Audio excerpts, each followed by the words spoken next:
Hello दोस्तों, मैं हूं कुलदीप जहांगीर। गुड मॉर्निंग सभी को। Good morning to all. नमस्कार नमस्कार, गुड मॉर्निंग सभी को। चलो बात करते हैं दोस्तों।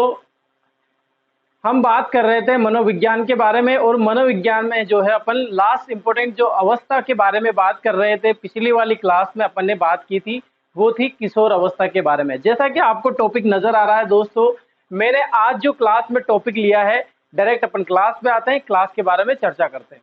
ठीक है दोस्तों, जो अपनी पिछले वाली क्लास थी दोस्तों, उसमें हमने किस बारे में चर्चा की थी दोस्तों? किशोर अवस्थाओं की मुख्य विशेषताओं के बारे में चर्चा की थी।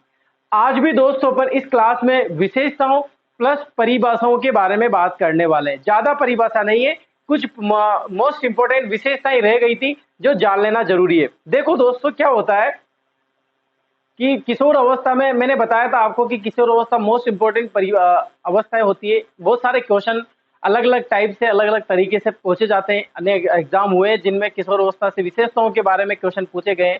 यानी कि अगर ये विशेषताएं इसमें नजर आ जाती तो दोस्तों वो कौन से अवस्था का बालक होगा? किशोर अवस्था का बालक होगा। अब पिछले वाली जो क्लास लगी थी उसमें अपन ने विशेषताओं के बारे में बात की थी। पूरी क्लास दोस्तों विशेषताओं में ही थी, लेकिन कुछ विशेषताएं रह गई थी जिनको आज खत्म कर लेंगे। जो अभी बोर्ड पे लिखी हुई है वो विशेषताओं के बारे में बात कर लेंगे। लेकिन ऐसे क्या होता है दोस्तों, क्योंकि समझा तो मैं दूंगा, अभी एक एक विशेषता लिखेंगे तो दोस्तों पूरी क्लास इसी में लग जाएगी और आज भी विशेषताएं रह जाएगी।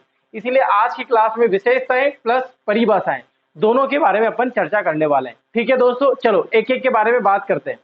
देखो इधर, पहले वाली विशेषताओं के बारे में आपको कोई दिक्कत आई दोस्तों? पिछली वाली क्लास में कोई रिलेटेड समस्या है तो बताओ। पिछली वाली क्लास में अगर कोई आपको समस्या नजर आती है तो आप मुझे बताइए कि क्या समस्या थी क्लास में। किसी भी संबंधित विशेषताओं से चीज संबंधित आपको कुछ समझ में नहीं आया हो तो मुझे बता दो दोस्तों। ठीक है दोस्तों, अगर आ गया हो तो अपन बात करते हैं आगे। देखो अब पहली विशेषताओं के बारे में अपन बात करते हैं दोस्तों। सबसे पहली विशेषता रहेगी दोस्तों कि बुद्धि का अधिकतम विकास किस अवस्था में होता है दोस्तों? किशोर अवस्था में। आपको मैंने बताया था दोस्तों, बालक जो भी चिंतन करता है, जिस प्रकार का चिंतन रहता है वो उसके बुद्धि पर अनुसार होता है।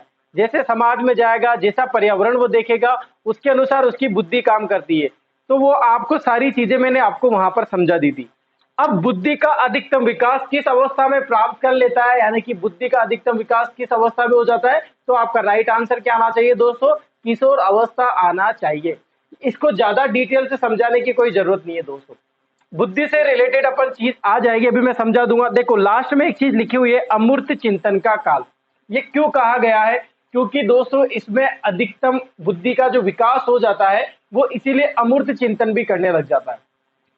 बाल्यावस्था में और किशोर अवस्था में, शेषो अवस्था में, इसमें चिंतन अलग तरह के होते हैं क्योंकि वहां पर बुद्धि का पूर्ण विकास नहीं हो पाता है। तो ठीक है दोस्तों, आपको याद रखना है। आ गया दोस्तों, क्लियर है? बुद्धि का अधिकतम विकास कौन सी अवस्था में हो जाता है? किशोर अवस्था में। डायरेक्ट पूछे जाएंगे दोस्तों ऐसे क्वेश्चन, डायरेक्ट क्वेश्चन पूछे जाते हैं दोस्तों। इनसे एग्जाम्पल लेके पूछे जाएंगे दोस्तों। किसी भी तरह से आपको एग्जाम्पल क्वेश्चन पूछे जा सकते हैं।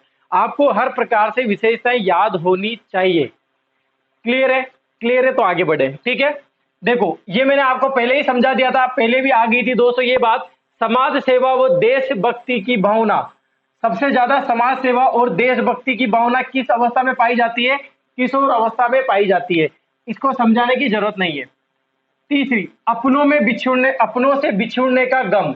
बिल्कुल दोस्तों, अपनों से बिछुड़ने का गम किस अवस्था में ज्यादा रहता है? किशोर अवस्था में ज्यादा रहता है। क्यों होता है देखना दोस्तों, इस अवस्था में बालक जो है अपनों से बिछुड़ जाते हैं बहुत बार, क्योंकि अपनापन ज्यादा आने लग जाता है। शेष अवस्था में भी रहता है दोस्तों कि अपने नजर, जैसे मम्मी पापा ज्यादा नहीं नजर नहीं आते दोस्तों, रोने लग जाता है। लेकिन दोस्तों जो शेष किशोर अवस्था की जो गम की अपन बात कर रहे हैं वो अलग तरह का है। देखो यहाँ पर, जैसे मान लो मैं एग्जाम्पल दूं आपको, कोई किशोर अवस्था का बालक या बालिका है, कहीं बाहर जाके पढ़ने लग जाते हैं, बाहर जाके रहने लग जाते हैं दोस्तों। एक दिन आया, उसके मम्मी पापा आते हैं मिलने, तो जैसे ही मम्मी पापा जाएंगे दोस्तों तो उसको बहुत दुख होता है, वो रोने लग जाता है दोस्तों बालक, कि मुझे भी नहीं रहना है यहाँ पर, मैं जाऊंगा, मुझे नहीं पढ़ना, मुझे ऐसी पढ़ाई नहीं करनी, मैं तो घर पे रहूंगा। इस तरह की बातें करने लग जाता है दोस्तों, समझने लग जाता है इन चीजों को। जैसे मान लो अब आपकी तरह की बातें ले, गर्लफ्रेंड बॉयफ्रेंड है दोस्तों, गर्लफ्रेंड बन जाती है दोस्तों, बॉयफ्रेंड बन जाते हैं, वो बिछुड़ जाते हैं तो दोस्तों पता नहीं कौन से गम में चले जाते हैं दोस्तों।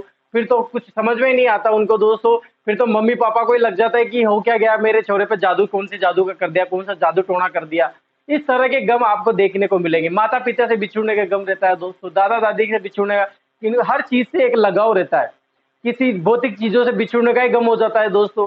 यानी कि अपनों से, जिस चीज को अपना मान लेता है, उनसे बिछुड़ने का गम जो रहता है कौन सी अवस्था में रहता है दोस्तों, से किशोर अवस्था में। आपका राइट आंसर क्या आना चाहिए दोस्तों, किशोर अवस्था। आ गया समझ में? क्लियर है? क्लियर है तो आगे बढ़े। फोर्थ नंबर की विशेषताओं के बारे में बात करेंगे, मित्र संस्कृति को अपनाना। संस्कृति मतलब क्या होती है दोस्तों? संस्कृति सभी कल्चर, यानी कि जैसा सामने दिख रहा है उस कल्चर एनवायरमेंट यानी उसको भी अपन फॉलो करें। जो परंपराएं चली हुई है, जो फैशन चला हुआ है, उस फैशन को अपनाना यानी कि संस्कृति को अपना। हर अलग अलग धर्म की अलग अलग संस्कृति होती है, हर परिवार की अलग अलग संस्कृति होती है। उन्हीं संस्कृतियों को उनकी पीढ़ी दर पीढ़ी वो निभाते चले जाते हैं, वो होती है संस्कृति। अब यहाँ पर बात कर रहे हैं अपन मित्र संस्कृति को अपनाना। ये ऐसा इसलिए होता है, सुनना, ऐसा क्यों होता है, ये मित्र संस्कृति को क्यों अपनाते हैं? तो अपनी पिछली वाली जो क्लास हुई थी, अपनी पिछली वाली क्लास जो हुई थी, मैंने आपको बताया था दोस्तों कि जो किशोर अवस्था के बालक बालिकाएं रहते हैं वो अपनी उम्र को बहुत तवज्जो देते हैं। यानी कि अपनी एज के जो बालक बालिकाएं रहेंगे उनके साथ ही ज्यादा रहना पसंद करेंगे। इसीलिए दोस्तों दूसरी एज के जो माता पिता रहते हैं, दादा दादी रहते हैं, या फिर अपने से छोटे जो बच्चे रहेंगे उनके साथ समायोजन नहीं कर पाते हैं, अनकंफर्टेबल रहते हैं, एडजस्टमेंट नहीं हो पाता। इसलिए मित्रों के साथ ज्यादा रहना पसंद करते हैं। बाहर जाएंगे दोस्तों, अपनों के समकक्ष जो है मित्र के साथ बैठना पसंद करेंगे, उठना बैठना खाना पीना दोस्तों, चलना रहना, सब कुछ उन्हीं को देखकर उनको फॉलो कर लेते हैं, एक फैशन को अपना लेते हैं।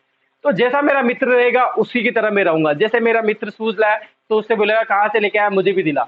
जैसे मेरा मित्र दोस्तों कपड़े लेके आया तो बोलेगा कहाँ से लेके आया, मुझे भी दिला, मुझे भी लेने। ऐसे करे, मुझे बहुत अच्छी लगी शर्ट, एक्सचेंज कर लेते हैं दोस्तों। मित्रों ऐसे रहेंगे कि लड़कियां भी दोस्तों अपनी फ्रेंड की वगैरह की शादी में जाएगी तो लहंगे वगैरह चेंज करती रहती है दोस्तों, कि मेरी फ्रेंड की लहंगा है, मुझे अच्छा लगा, मुझे पहनने देना। ऐसी चीजें ज्यादा होती लगेगी। दोस्त रहेगा दोस्तों तो अपने दोस्त की शर्ट जीन्स पहन लेगा दोस्तों, कहीं बाहर जाएगा तो उसकी शर्ट पहन के चला जाएगा, वो उसकी पहन लेगा, ये इसकी पहन। यानो कि मित्रों की संस्कृति आपने देखे होंगे दोस्तों, किशोर अवस्था के बालक बालिका अपनी सेम एयर कट यानी कि एयर स्टाइल वगैरह ये सब चीजें दोस्तों सेम रहती है। यानी कि मित्रों की संस्कृति अपनाते हैं कौन से बालक दोस्तों, किशोर अवस्था के बालक। जबकि शैशव अवस्था और बाल्य अवस्था इन दोनों में मित्र संस्कृति नहीं पाई जाती है। क्लियर है दोस्तों? समझ में आया? समझ में आया तो आगे बढ़ते हैं। ये भी क्लियर हो चुका है। नंबर 4 नंबर की जो विशेषता है वो आपको समझ में आ गई। इसके बाद बात करते हैं दोस्तों अध्ययन के प्रति गंभीर। बिल्कुल दोस्तों, अधिकतर बालक अध्ययन के प्रति गंभीर। मैंने बताया था दोस्तों आपको, ऐसा मत समझना है कि जो विशेषता है वो हर बालक के लिए। कुछ बालक दोस्तों अपने माता पिता को बहुत ज्यादा तवज्जो देते हैं, कुछ बालक होते हैं वो बिल्कुल नहीं होते। लेकिन अधिकतर जो अपन ज्यादातर जो बातें होती है ना, यानी कि औसत जो होती है, उनके बारे में अपन बात करेंगे।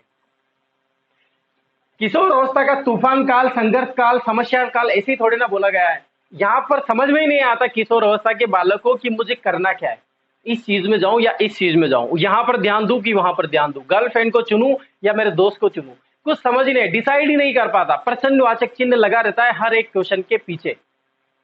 ठीक है दोस्तों, अध्ययन के प्रति गंभीर। बिल्कुल दोस्तों, उनको आने वाले, क्योंकि यहाँ पर समस्या किसकी रहती है, आने वाले फ्यूचर की, तो आने वाले फ्यूचर की समस्या रहेगी। तो दोस्तों अध्ययन के प्रति गंभीर रहते हैं कौन, किशोर अवस्था के बालक। ज्यादा डिटेल से जाने की कोई जरूरत नहीं है, आवश्यकता नहीं है।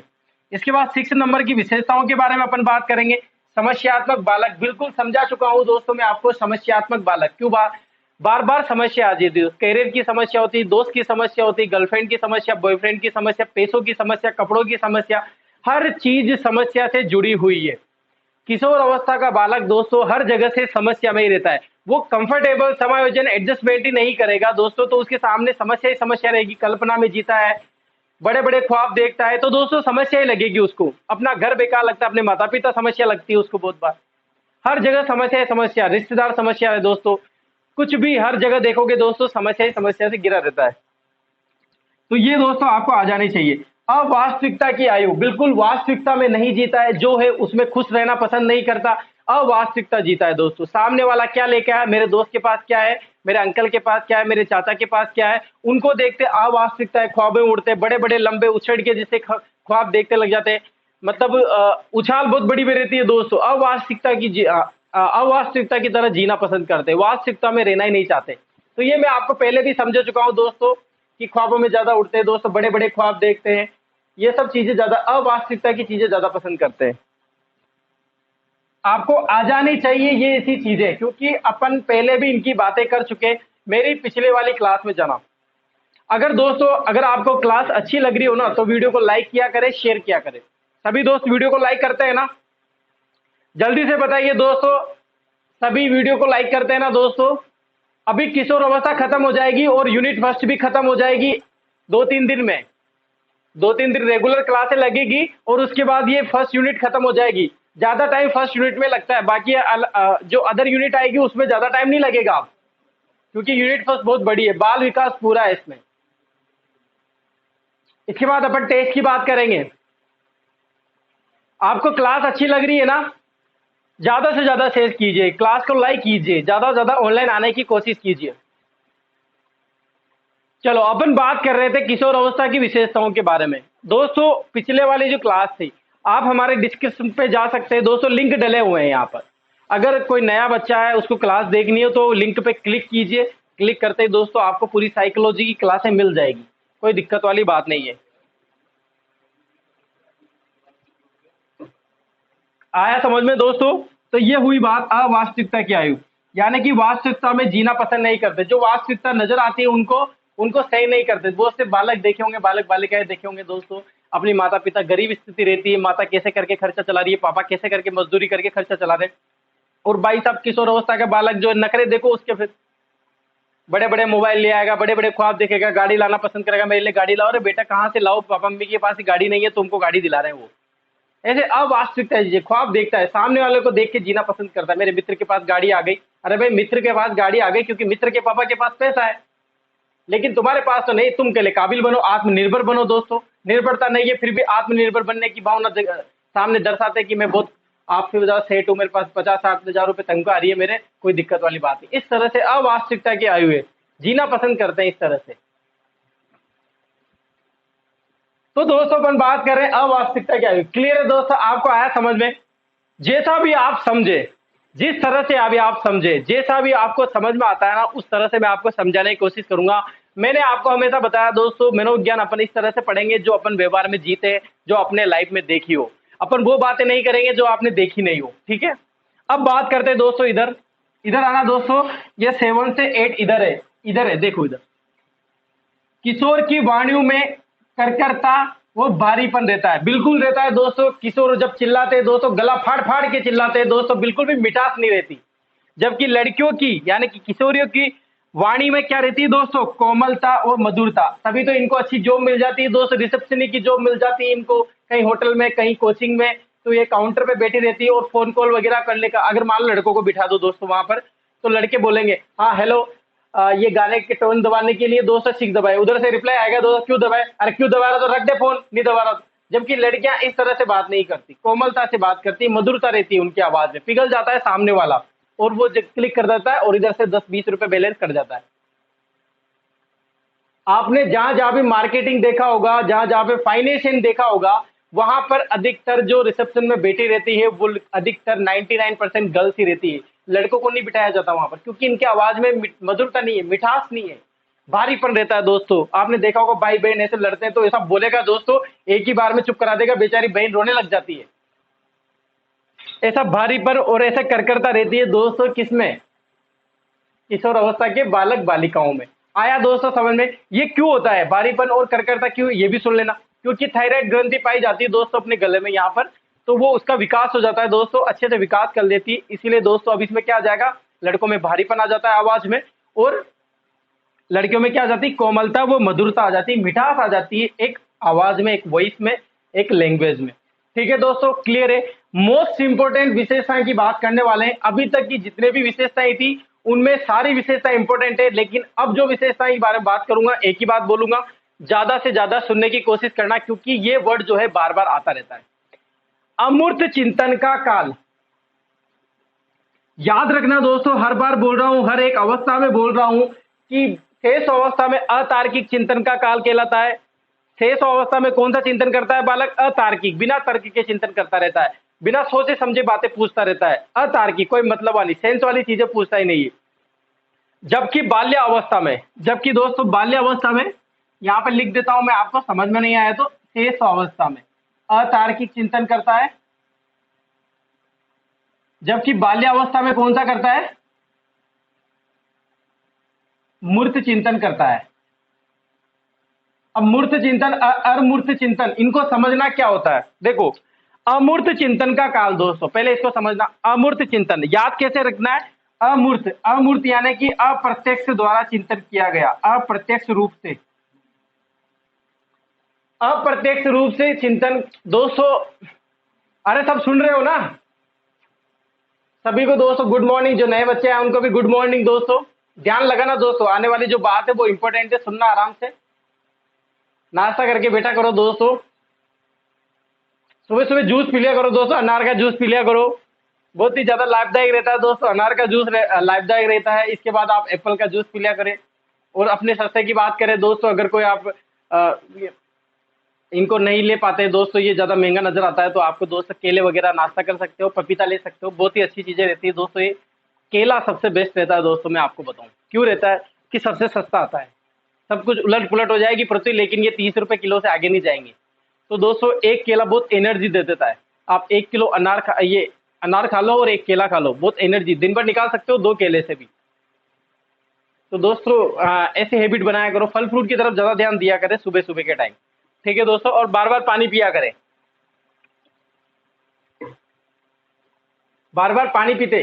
पानी अगर याद नहीं आता दोस्तों, तो जहां भी बैठो वहां बोतल रखे, लेके रखा बैठा करो, ताकि आपको बोतल दिखते पानी की याद आ जाए। बहुत से भूल जाते हैं पानी पिया नहीं पिया, खाना खाने के बाद सो जाते हो, शाम को खाना खा लेते बिना पानी पिए, तो उनके प्रॉब्लम होने लगे, डाइजेशन में प्रॉब्लम होने लग जाती है। तो देखो बात करते हैं अमूर्त चिंतन का काल। अमूर्त चिंतन के काल के बारे में अपन बात कर रहे थे। क्या होता है अमूर्त चिंतन?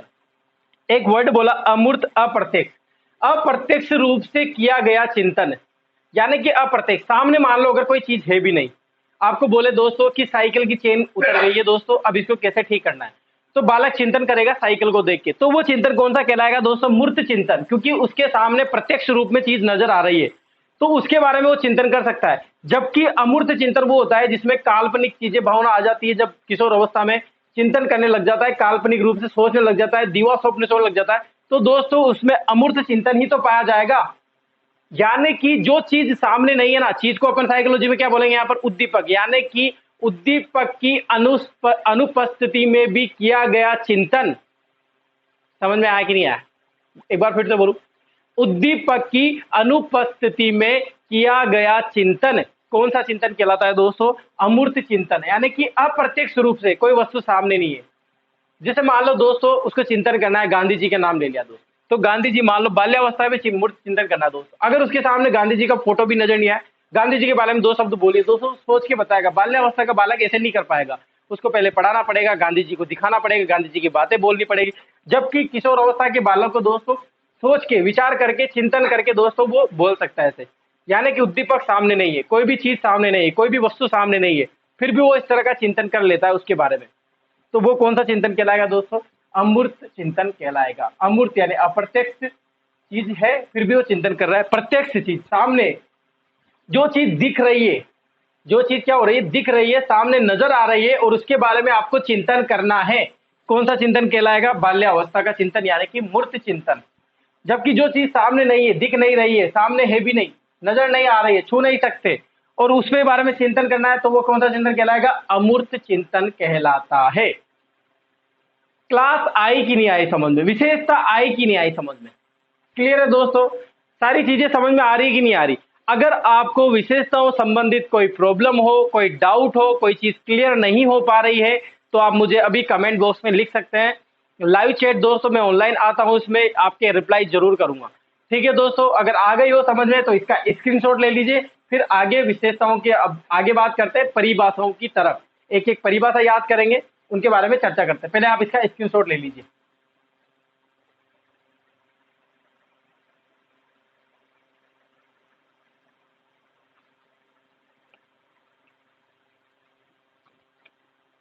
ले लिया दोस्तों?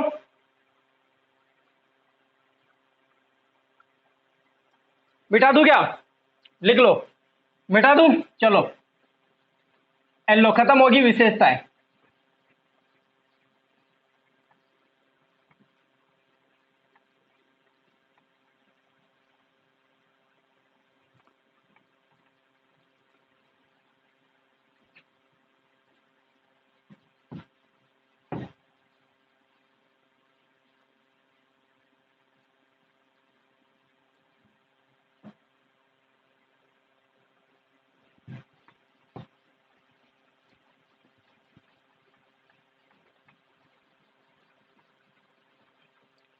तो दोस्तों आपको क्लास कैसी लग रही है? अच्छे से समझ में आ रहा है ना दोस्तों? 2 दिन और चलेगी। आज की क्लास के बाद एक और क्लास लगेगी जिसमें मैं किशोर अवस्था खत्म कर दूंगा, और एक दिन अपन 1-2 दिन टेस्ट रखेंगे। इन जो भी अवस्थाएं पढ़ी अपन ने, तीनों अवस्थाएं, उनके बारे में टेस्ट, यानी कि मैं आपको क्वेश्चन के बारे में चर्चा करेंगे, किस तरह के क्वेश्चन पूछे गए अभी तक कंपटीशन में, 3rd ग्रेड में, R-TET में, रीट में, C-TET में जो क्वेश्चन आए उनके बारे में अपन चर्चा करेंगे, उनके बारे में जानेंगे। ठीक है दोस्तों, अब बात करते हैं विशेषताओं के, परिभाषाओं के बारे में। एक एक परिभाषा लिखाऊंगा मैं आपको। परिभाषाएं,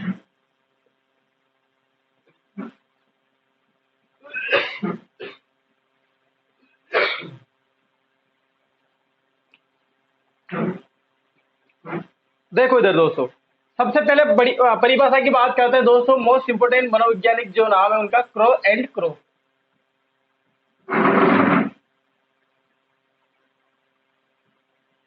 इन्होंने बोला दोस्तों कि किशोर अवस्था में किशोर अवस्था में किशोर किशोर अवस्था में किशोर अवस्था में किशोर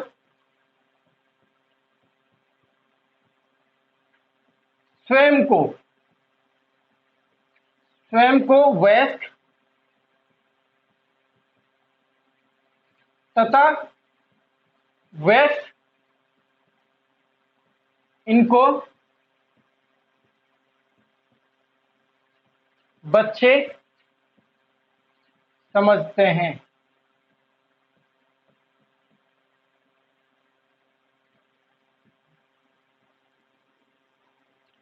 क्या बोला दोस्तों? इधर मैंने ध्यान लगाना, क्रो एंड क्रो की परिभाषा है दोस्तों। देखो परिभाषाएं जब आती है ना, तो दोस्तों आपके पास सबसे बड़ी दुविधा तो ये हो जाती है कि इसको याद कैसे करें। सबसे बड़ी समस्या ये होती है दोस्तों, और हर एक टॉपिक में दोस्तों 4-5 परिभाषा आती रहती है, आपको सभी को पता होगा, और मनोविज्ञान तो पूरा परिभाषाओं से भरा पड़ा है। तो आपके सामने सबसे बड़ी प्रॉब्लम तो यही होती है कि समस्या, परिभाषाओं को याद कैसे करें। लेकिन एक चीज बताऊं दोस्तों, कि परिभाषाओं को रटना नहीं है कभी भी। क्या नहीं करना है दोस्तों? रटना नहीं है। परिभाषाओं को आपको एक ट्रिक से समझना है, एक आपकी ट्रिक लगा के उसको याद करना है, रटना नहीं है दोस्तों। ट्रिक लगा के कैसे भी याद करो दोस्तों, उठपटांग तरीके अपनाओ, अच्छे अपनाओ, बुरे अपनाओ, गंदे अपनाओ, कैसे भी तरीके अपनाओ, लेकिन आप अपनी खुद की ट्रिक बना लिया करो ताकि वो आपको याद हो जाए। मैं गारंटी के साथ बोल रहा हूं दोस्तों, जब आप इस तरह से याद करोगे ना उनको, तो आप कभी नहीं भूलोगे। मतलब भूलना चाहोगे तब भी नहीं भूलोगे। एक परिभाषा बोलने में याद नहीं होगी, लेकिन एग्जाम में जब आपके सामने नजर आ जाएगी तो बिल्कुल आप अपना मनोवैज्ञानिक चयन कर सकते हो और राइट आंसर कर सकते हो। तो इसीलिए मैंने पिछली वाली जितने भी क्लासें लगी ना दोस्तों, उसमें परिभाषा पढ़ाते टाइम दोस्तों जितने भी मुझे सावधानी होती है, जितनी मुझे सरल लगती है, वो ट्रिक मैं आपको जरूर बताता हूँ। उस तरह से मैं आपको जरूर समझाता हूँ कि आपको ये परिभाषा याद होती। एक एक परिभाषा को इस तरह से ही समझेंगे। देखो क्रो एंड क्रो की परिभाषा है ये, किशोर अवस्था में किशोर, यानी कि किशोर अवस्था में किशोर बालक स्वयं को क्या समझने लग जाता है दोस्तों? वयस्क समझने लग जाता है। दोस्तों बताया था मैंने ये आपकी विशेषताओं के बारे में, कि उसके सामने कितना एडजस्टमेंट करता है वो दोस्तों, कि कोई तो बोलता है कि तू बच्चा है, बच्चे की तरह बुलाकर, बच्चे की तरह रहा कर। जैसे ही वो बच्चों जैसे हरकतें करेगा, अरे ऐसे मत करा करो, बड़े हो गए हो तुम, ऐसी हरकतें करते हो तो अच्छा लगता है क्या? तो वो अपने आप में दोस्तों यथार्थता, आपको बताया था मैंने दोस्तों, यथार्थता समझ में ही नहीं आती उसको, कि क्या चीज सही है, क्या हूं मैं, हूं क्या, कौन हूं मैं, बच्चा हूं या वयस्क हो चुका हूं। तो अपने आप को किशोर स्वयं को क्या मानता है? वयस्क मानता है। जबकि वयस्क के सामने बैठ जाएगा दोस्तों वो, तो उनको क्या लगेंगे? बच्चे हैं, उनके पास बात नहीं करेंगे, बराबर की वाली चीजें नहीं करेंगे, बराबर की बात नहीं करेंगे, क्योंकि उनको क्या लगता है? किशोर बच्चा लगता है। तो ये किसने कही दोस्तों? Crow and crow. अब क्रो एंड क्रो को याद कैसे करना है दोस्तों? आपको याद क्या रखना है? वयस्क याद रखना है, वयस्क क्या याद रखना है, वयस्क, वयस्क तथा वयस्क, यानी कि जहां पर दो वयस्क आ रहे हैं दोस्तों, तो आपको उस तरह से ये याद रखना है। क्रो एंड क्रो दो व्यक्ति थे, और वयस्क तथा वयस्क, मैंने आपको पहले भी बताया था दोस्तों, क्रो एंड क्रो की परिभाषा में आपको दो सिमिलर वर्ड जरूर मिलेंगे, और ऐसे मिलेंगे दोस्तों तो आपको बिल्कुल सावधानी से समझ में भी आ जाएगी, कोई भी प्रॉब्लम नहीं होगी, किसी भी प्रकार से संबंधित प्रॉब्लम नहीं होगी।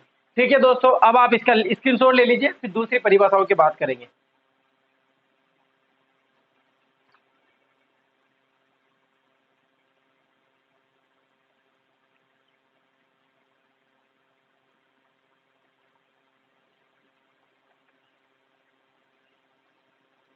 दूसरी लिखे, मिटा देता हूं दोस्तों इसको।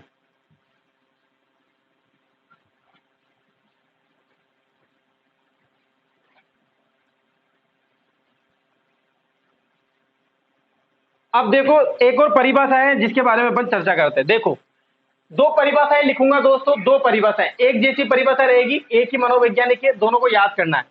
दोनों परिभाषाएं, वेलेंटाइन की परिभाषा देखेंगे, वेलेंटाइन,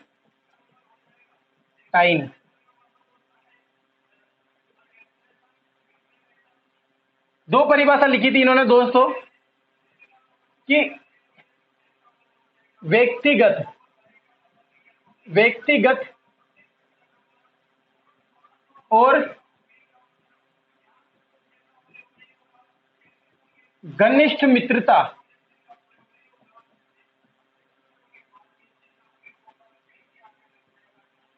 किशोर अवस्था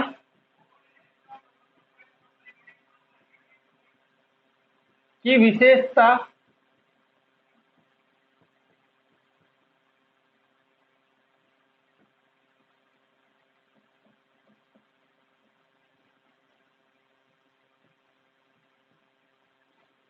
क्या बोला दोस्तों मैंने, घनिष्ठ, व्यक्तिगत और घनिष्ठ मित्रता।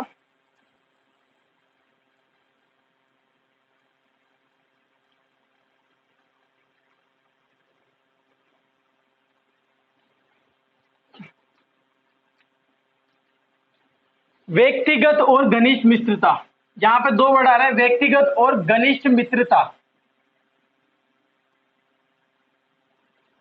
किशोर अवस्था की विशेषताएं होती है, किसने कहा दोस्तों, वेलेंटाइन ने। और एक और बात बोली, किशोर अवस्था,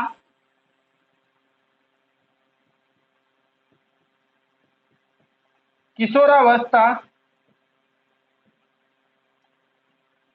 किशोरावस्था आपराधिक, आपराधिक प्रवृत्ति का नाजुक काल है।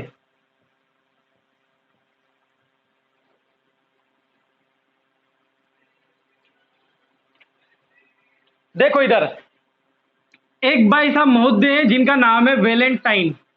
अब आपको ये दोनों परिभाषा अभी याद करवा दूंगा मैं आपको, देखना। मैंने आपको बोला ना दोस्तों कि परिभाषाएं पढ़ते टाइम दोस्तों एक दिमाग में एक ट्रिक अपना लिया करो, जिसके आप से, और वो चीजें अपनाया करें ज्यादा जो आपको ज्यादा रिलेटेड रखती हो, एक कनेक्ट किया करें मनोविज्ञान से, एक वर्ड को, परिभाषा के एक वर्ड को मनोविज्ञान से कनेक्ट कर लिया करें, बस, जिसमें आपको परिभाषा याद हो जाएगी। आप बुलाना चाहोगे ना तब भी नहीं भूलोगे। अभी मैं जो बोल रहा हूं दोस्तों उसको आराम से सुनना, ध्यान से सुनना, जिसमें आपको ये दोनों परिभाषा याद हो जाएगी। बिल्कुल भी रिलैक्स होके, फ्री माइंड होके सोच लो, और अभी दोनों परिभाषा याद हो जाएगी। आपको याद क्या रखना है, वेलेंटाइन याद रखना है, और ये तो याद हो जाएगा क्योंकि ये तो डे आता है 14 फरवरी को, वेलेंटाइन डे, कोई नहीं भूलेगा दोस्तों। 7 डे ऐसे आते हैं जो आप जिंदगी में नहीं भूलोगे, क्योंकि ये तो रोचक है। बसंत ऋतु का काल है दोस्तों, खिल जाते हैं दिल, मिल जाते हैं दिल, खिल जाते हैं, कभी नहीं भूलोगे दोस्तों आप। तो आपको ये नाम भी याद हो जाएगा आराम से। वेलेंटाइन किससे याद रखोगे, वेलेंटाइन डे से याद रखोगे। अब वेलेंटाइन डे के दिन क्या होती है दोस्तों, घनिष्ठ मित्र जो रहता है अपना, जो दोस्त रहता है, जो गर्लफ्रेंड बॉयफ्रेंड, ये ऐसी चीजें रहती है दोस्तों, तो ये किस दिन आती है, वेलेंटाइन डे के दिन। यानी कि घनिष्ठ मित्रता से संबंध किसका हो गया, वेलेंटाइन डे से। हुआ कि नहीं हुआ दोस्तों, याद हुआ कि नहीं हुआ दोस्तों, अरे हो गया ना। वेलेंटाइन डे से आपको याद रखना है घनिष्ठ मित्रता। इस परिभाषा को समझना आप, कि व्यक्तिगत और घनिष्ठ, व्यक्तिगत होता है दोस्तों मेरी पर्सनल लाइफ, यानी कि दोस्त अपनी, जो दोस्त की पर्सनल लाइफ, और उनकी जो घनिष्ठ मित्रता रहेगी ना, उसमें बहुत ज्यादा सीरियस रहता है। उसको ऐसा लगता है कि मेरी दोस्त की समस्या है, मेरी समस्या। दोस्तों अगर दोस्त को 50,000 रुपए की जरूरत पड़ेगी ना उस टाइम, तो दोस्तों ऐसी बातें वो घर पे भी बोल देता है कि पापा मेरे दोस्त को ऐसी समस्या है, दोस्तों आपके पास पैसे हो तो मुझे दो। मेरे दोस्त की समस्या है दोस्तों, मैं घर की सारी चीजें, बहुत सारी चीजें दोस्त को दे देता है वो, बिना सोचे समझे, बिना पापा मम्मी से पूछे। क्योंकि घनिष्ठ मित्रता रहती है।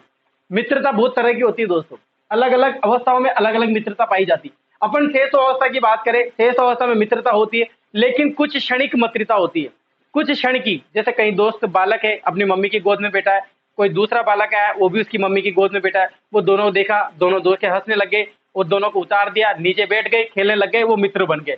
और दोस्तों उसकी मम्मी उसको भी ले जाएगी, इसकी मम्मी उस बच्चे को भी ले जाएगी, ये मित्रता खत्म। कहीं शादी में गए, बच्चा गया, गोद में था, वहां पे दूसरे बच्चों को देखा, उस बच्चे ने उसको देखा, वो दोनों खेलने लग जाते हैं, दोनों को एक जगह बिठा देते, वो कुर्सी पे ढन ढन ढन खेलने लग जाते हैं, वो मित्र बन गए। और जैसे ही शादी पार्टी खत्म हुई, अपने मम्मी पापा उनको ले गए, अपने मम्मी पापा इधर इनको ले गए, ये मित्रता खत्म। बाल्यावस्था की बात करें दोस्तों, तो क्षणिक मित्रता नहीं रहती, लेकिन फिजूल खूब की मित्रता ज्यादा रहती है, फिजूल मित्रता ज्यादा रहती है दोस्तों, बदलते रहते हैं दोस्त बार बार, नेता बनने की ज्यादा इच्छुक रहती है दोस्तों। तो फिजूल की मित्रता कौन सी रहती है? बाल्यावस्था में। जबकि यहाँ पर घनिष्ठ मित्रता रहती है, देश हित की बातें, कर मिटने को तैयार होते हैं, मर मिटने को तैयार होते हैं दोस्तों।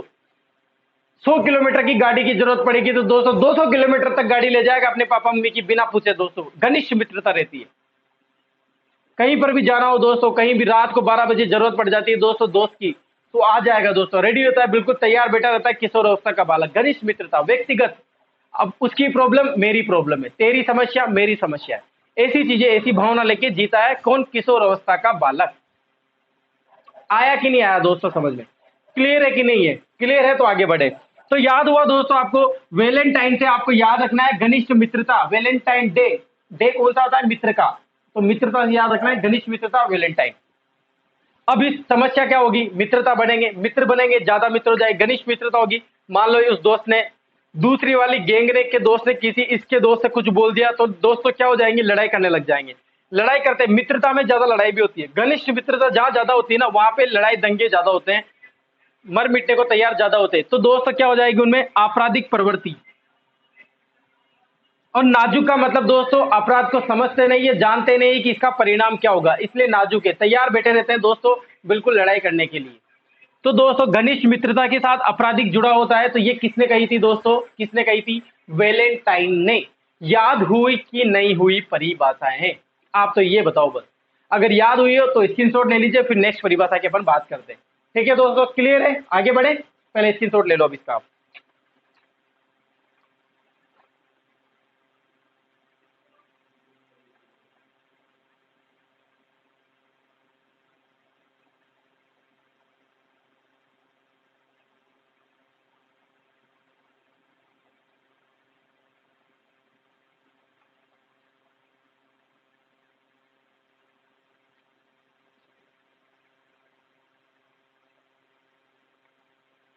हो गए दोस्तों? लिख लिया?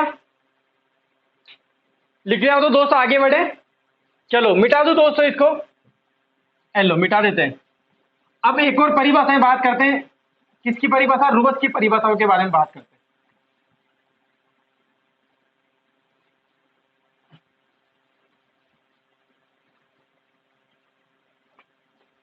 देखो इधर एक मनोविज्ञान आते हैं दोस्तों, जिनका नाम रहता है रोस। रूस मान जाते हैं दोस्तों, बुरा मान के रोस। एक ही याद रखना दोस्तों, रोस। हमेशा मैं बोल रहा हूं आपको रोस के बारे में। रोस बुरा मान जाए, रूस गया, ये तो नाराज हो गया, आपको यही वर्ड याद रखो, इससे ही सारी परिभाषा कनेक्ट कर लेंगे। इनकी परिभाषा थी दोस्तों कि किशोर समाज सेवा के, पहली परिभाषा तो यह है, किशोर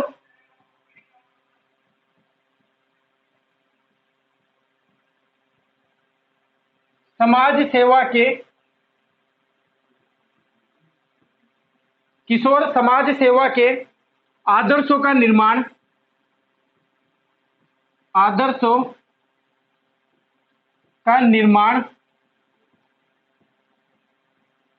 व पोषण करता है। किसने कहा था दोस्तों? ये रोस ने कहा था। शिशु के समान किशोरों, एक और परिभाषा है, शिशु के समान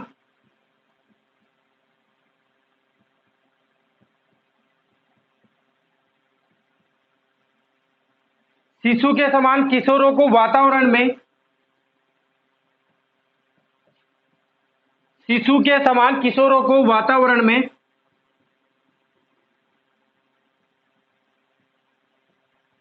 समायोजन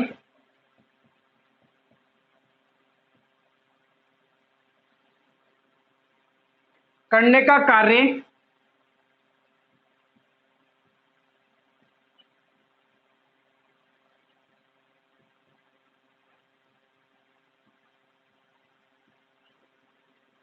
पुनः आरंभ करना होता है। पुनः आरंभ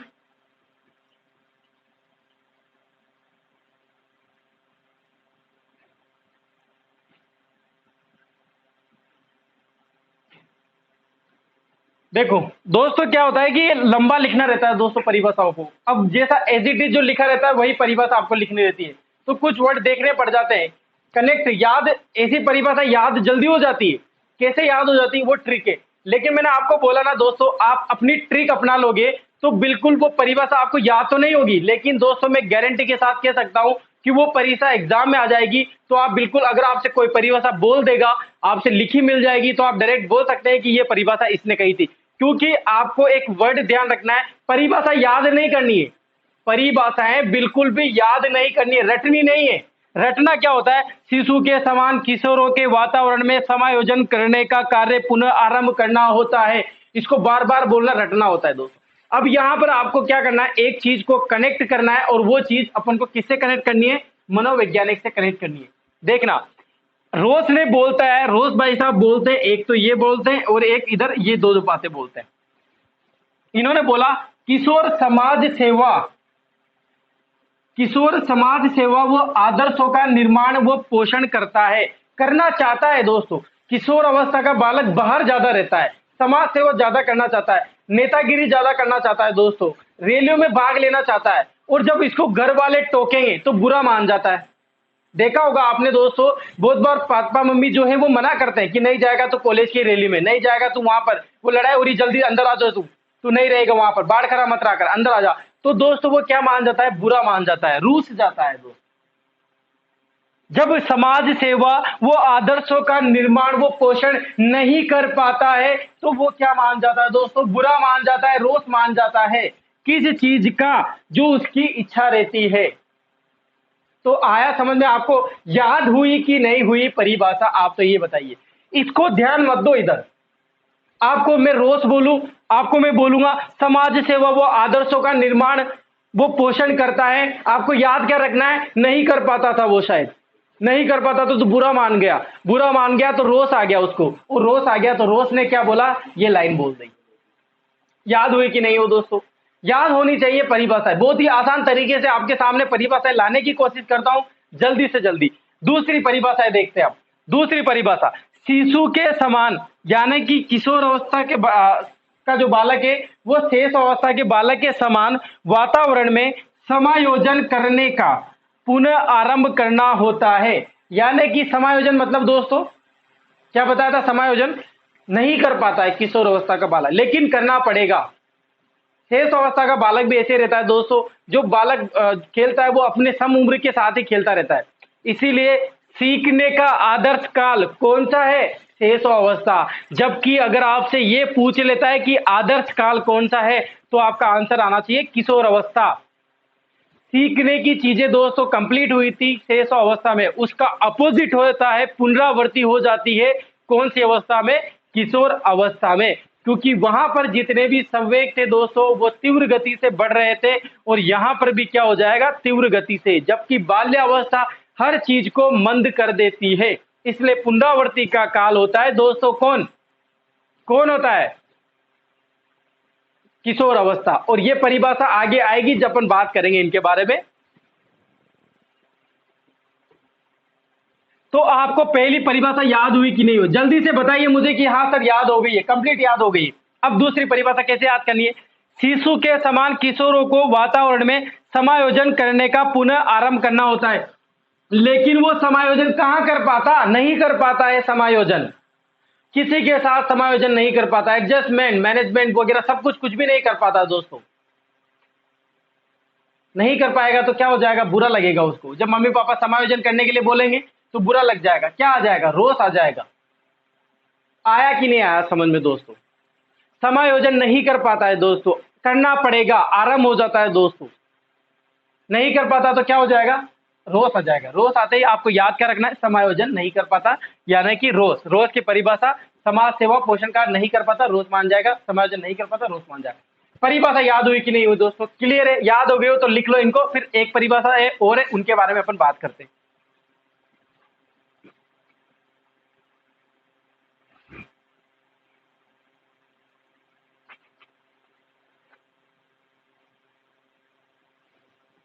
मिटा दूं दोस्तों?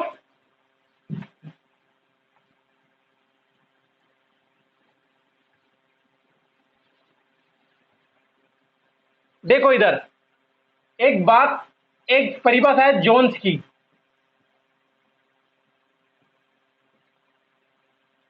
इन्होंने बोला था दोस्तों शेष अवस्था, सॉरी किशोर अवस्था, किशोरावस्था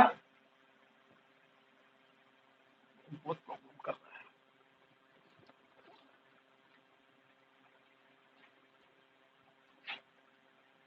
किशोर अवस्था शेष अवस्था की, क्या बोला मैंने पहले, क्या बोला था, शेष अवस्था की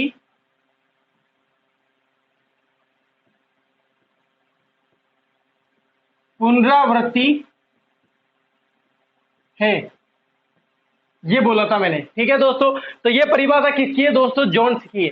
एक कंफ्यूज आएगा दोस्तों, अगर कोई बच्चे ऑनलाइन देख रहे होंगे और उनको समस्या नजर आ रही है तो बिल्कुल समस्या है दोस्तों। उनको लग रहा होगा कि ये सर परिभाषा तो जोन्स की नहीं है, ये तो रोज की परिभाषा है। बिल्कुल गलत है दोस्तों। आप ऑथेंटिक बुक में भी देख सकते हो, एग्जाम में आई हुई परिभाषा है ये।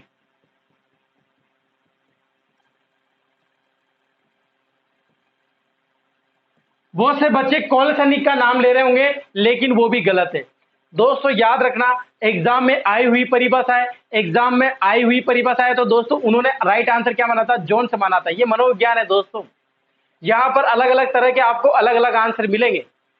कोई जनक अलग बताता है, कोई परिभाषाएं अलग बताता है, कोई ये परिभाषा किसने कही, ये चीजें अलग बताता है, कोई बुक का नाम अलग बताता है। बिल्कुल आड़े टेढ़े सारी चीजें चल रही है दोस्तों। यूट्यूब पे आप सर्च करना, आपको इतनी गलत जानकारियां मिलेगी मनोवैज्ञानिक के बारे में दोस्तों, जिसकी आप सोच भी नहीं सकते थे, विचार भी नहीं कर सकते थे। यहाँ पर दोस्तों आपको ऑथेंटिक चीजें मिल रही है। बिल्कुल दोस्तों, जितनी आप मेहनत कर रहे होंगे उससे 4 गुना मेहनत मैं खुद कर रहा हूं दोस्तों आपको पढ़ाने के लिए। ये परिभाषा कैसे याद करनी, इसकी मेहनत मैं कर रहा हूं और आपको डायरेक्ट दे रहा हूं परोस के, खाना पका पकाया बिल्कुल आपको थाली में नजर आ रहा है। आपको बस खाना है, क्या करना है, खाना है। बिल्कुल बनाना करना, परोसना करना दोस्तों, सब्जियां लाना वगैरह सब मैं कर रहा हूं ना। आपको क्या करना है, सिर्फ खाना खाना है बस। अगर आप इतना भी नहीं कर पाओगे दोस्तों तो आपकी गलती है ये तो। अब आप चाहते हो कि खाना भी हमारे तो कोई और ही खिलाए दोस्तों, तो ये ऐसा तो कभी नहीं हो पाएगा। खाना तो आपको हाथ निकालना पड़ेगा जेब से और हाथ को थोड़ा आगे बढ़ाना पड़ेगा, थाली में लगाना पड़ेगा, फिर ऐसे करना पड़ेगा। इतनी सी मेहनत तो आपको करनी ही पड़ेगी, तभी आपको संतुष्टि मिलेगी, यानी कि पेट भर जाएगा। क्लियर है दोस्तों समझ में? बाकी सारा काम मैं कर रहा हूं दोस्तों यहाँ पर आपको, तो आपको इसमें कोई चीज डाउट नहीं रखनी है। जोन्स की परिभाषा है किशोर अवस्था में, किशोर अवस्था जो आयु है वो शेषो अवस्था की पुनरावृत्ति है। अब इतनी बार बोल चुका हूं दोस्तों, जब मैटर बड़े होते हैं ना तो वो चर्चा में आ जाते हैं, कोई नहीं भूलता उनको। अब मैं इतनी सारी चीजें बोल चुका हूं यहाँ पर कि ये परिभाषा जोन्स की है। रोस आए तो गलत है, कोलसनी कहीं पढ़ा हो तो वो भी गलत है। अब इतना कुछ बोलने के बाद तो आपको याद ही हो गई होगी ये परिभाषा कि यार एक व्यक्ति था दोस्तों, उसने ना ये काम किया था, गलत काम किया या अच्छा काम किया, दोनों व्यक्तियों को याद किया जाता है। जो कुछ नहीं करता उनका पेपर में नाम नहीं आता, उनको कोई याद भी नहीं करता है। क्लियर है दोस्तों? तो जोन्स, अगर याद करने की ट्रिक ढूंढनी है दोस्तों तो एक पाउडर आता है, एक तेल आता है, एक साबुन आता है जॉनसन बेबी का। तो जॉनसन बेबी की बात, यानी बेबी यानी शिशु, शेषो अवस्था, और आपको याद क्या रखना है, जोन्स। क्लियर है दोस्तों? याद हुआ कि नहीं हुआ? अब आपको याद हो जानी चाहिए बिल्कुल क्लियर तरीके से। ये हुई बात दोस्तों शेष अवस्था की, किशोर अवस्था की परिभाषाओं के बारे में और विशेषताओं के बारे में। तो आज की क्लास कैसी लगी दोस्तों आपको? आई होप दोस्तों कि सभी को क्लास अच्छी लगी होगी, मजा आया होगा दोस्तों आज की क्लास में। जो जो आज मैंने पढ़ा है आप सभी को याद हो गया होगा, यहीं पर याद हो गया होगा। इस तरह से अपन पढ़ाते हैं दोस्तों कि आपको यहीं पर याद हो जाए। ठीक है दोस्तों, आज के लिए इतना ही काफी रहेगा। अब कल की क्लास में किशोर अवस्था की एक और क्लास लगेगी, उसमें ये टॉपिक भी खत्म हो जाएगा। ठीक है दोस्तों, आज के लिए इतना ही काफी। ज्यादा से ज्यादा वीडियो को लाइक कीजिए, शेयर कीजिए और चैनल को सब्सक्राइब कीजिए। आज के लिए इतना ही काफी। Good morning, bye bye.